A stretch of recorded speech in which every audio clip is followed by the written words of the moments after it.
Mackenzie Sigalos joining us now on set. I hope that laid it up nicely. I mean, to have a good day is one thing. To add a sales force of market value is an entirely different thing. What's behind these big-time numbers? I mean, what a difference a day makes. Yesterday, we were going into the Amazon print, kind of concerned about their AWS, their cloud business. That's really its profit engine. It went down last week, kind of a big deal. It did go down for 15 hours, but their Q3 revenue number for AWS was $33 billion, up more than 20%. And what was really key here, and this is when we saw the stock start to soar after hours, was when CEO Andy Jassy said on the call that he expects that kind of momentum to continue. We haven't seen a 20% jump in 3 years, Brian. Wow, what was behind that? Like, what's powering the quarter? And of course, the shutdown came this quarter, so maybe we'll find out about it.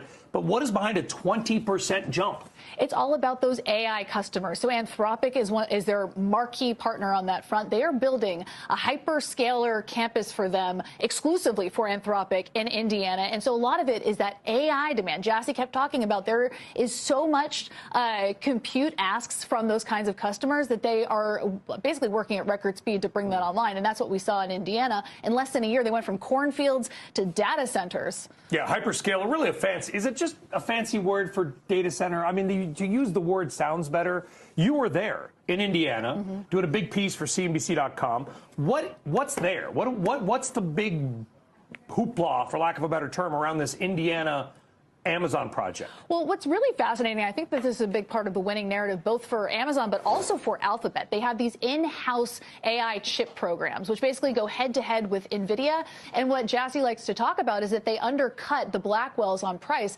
by roughly 30 to 40% cheaper than the industry standard. And so what you find in Indiana is a complex entirely powered by these, they call them Trainium, so those Trainium chips. And that's how... an NVIDIA competitor? It's an NVIDIA competitor, correct? Yes. Who makes those? Do we know? Amazon does. Amazon makes, yes, so now they're a chip maker. Yes, and so they sell chips like Frito-Lay, and they also make chips. Yes, and so does Alphabet. And you know, of all of the hyperscalers, they've all reported now, the two winners are the ones that have the two in-house chip programs, which really gives them a strong cost advantage. And you saw on both of those earnings calls, Sundar Pichai too, over at Alphabet, talking about their win in part because of that longer form piece silicon. on that Indiana thing. How do we see that? Where can we watch that? CNBC.com/myname. CNBC.com. See, I've heard of it. CNBC.com. We've got. And we just search for it because it looks like a cool thing.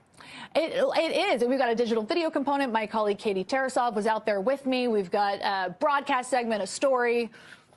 Sounds like the whole package. I can't wait. That's a hyperscaler of television. Mackenzie Sigalos, Amazon, up $240 billion today. Mackenzie, thank you very much.